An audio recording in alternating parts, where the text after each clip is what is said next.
તો બનાસકાંઠાના પૂરગ્રસ્ત સરહદીય વિસ્તારની અંદર સરકારે સહાય મોકલી છે। રાજ્ય સરકારે પશુઓ માટે સૂકા ઘાસ ભરેલી 47 ગાડી મોકલી આપી। થરાદથી વિધાનસભા અધ્યક્ષ શંકરભાઈ ચૌધરી અને પૂર્વ સાંસદ પરબત પટેલની હાજરીમાં ઘાસચારો ભરેલી આ ગાડીઓ પૂરગ્રસ્ત વિસ્તાર માટે રવાના કરવામાં આવી। ભારે વરસાદને કારણે પશુઓના ઘાસચારા માટે પશુપાલકોને ભારે હાલાકીનો સામનો કરવો પડી રહ્યો છે।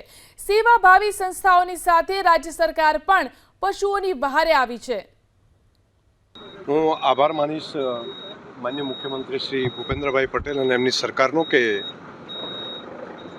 એમણે અહીંયા આવ્યા ત્યારે એક જાહેરાત કરી હતી કે ઘાસ માટે પણ વ્યવસ્થા અમે કરીશું। અહીંના લોકોની એક માગણી હતી કે ગાય ભેંસ માટે ખાસ સૂકું ઘાસ મળે, કેમ કે ઘણું બધું ઘાસ પલળી ગયું હતું। તો આજે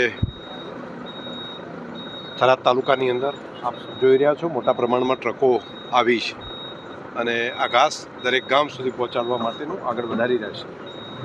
પશુ માટે ખૂબ ઉપયોગી થશે।